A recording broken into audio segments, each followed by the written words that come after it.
Hai semua, hari ni Abang Adi akan sharekan resipi kek sarang semut. And then resipi hari ni special sikit sebab Abang Adi ikut resipi oleh Cik Nom. Siapa tak kenal Cik Nom kan? Abang Adi dah try buat, rasanya memang sangat sedap.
Okey, jom kita mulakan.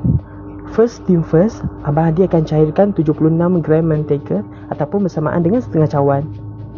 Kalau korang tak ada mentega, nak guna margarin pun tak jadi masalah. Okey, next step Abang Adi akan panaskan 1 cawan gula putih. Gunakan api yang sederhana perlahan. Korang kacau sampailah dia bertukar menjadi warna keperang-perangan. Okey, lepas warnanya bertukar, barulah kita akan masukkan 1 cawan air. Time ni kena berhati-hati sikit.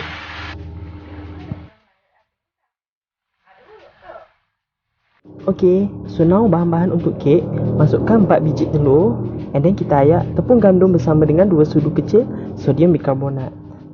Okey, lepas tu masukkan setengah cawan susu pekat. Dan juga 1 sudu kecil esen vanila.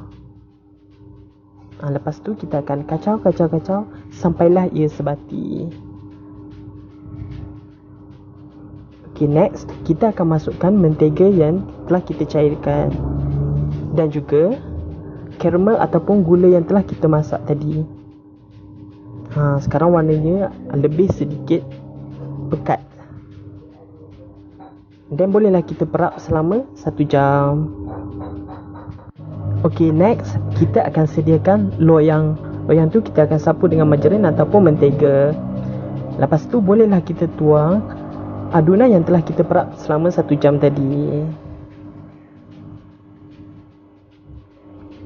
Okey, untuk 20 minit yang pertama kita akan bakar menggunakan api yang bawah sahaja.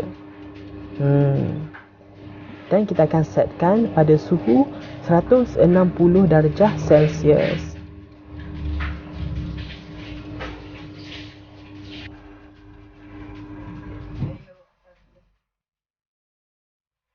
Okey, so now dah 20 minit.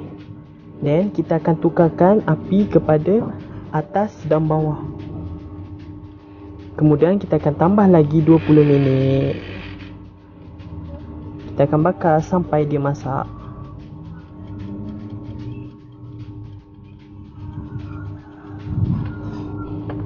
Kita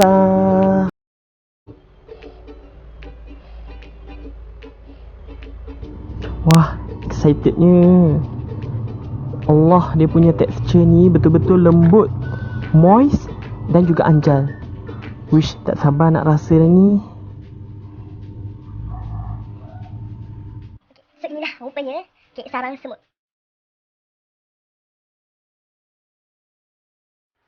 Bismillahirrahmanirrahim. So untuk first bite bagi korang rasa dulu ya.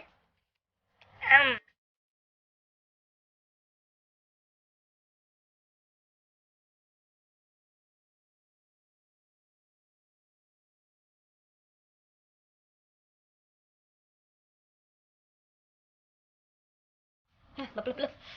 Komen Abang Adi untuk kek ni, first dia punya tekstur. Okey, dia punya tekstur tu sangat lembut and at the same time dia kenyal. So macam korang boleh lihat, kalau kita penyek kek tu, dia macam melantung-lantung. Poing. So dia memang betul-betul. At the same time tu dia lembut juga. Okey, so dari segi rasa, dia punya manis tu ngam-ngam, tak terlampau manis dan tak terlampau tawar. Cukup rasa. Okay. So overall, out of 10 Abang Adi bagi 8.5. Memang betul. Kenalah dengan selera Abang Adi. And then macam mak adik pun bagi positive feedback. So anyway, thanks Cik Num. Okay, thank you so much Cik Num for sharing the recipe. Memang sangat-sangat sedap. Okay, as usual, if you guys have any comment or suggestion for my next video, just let me know. Or you guys can comment down below. Okay, dan jangan lupa untuk subscribe dengan hit the like button. So till then, see you again. Bye.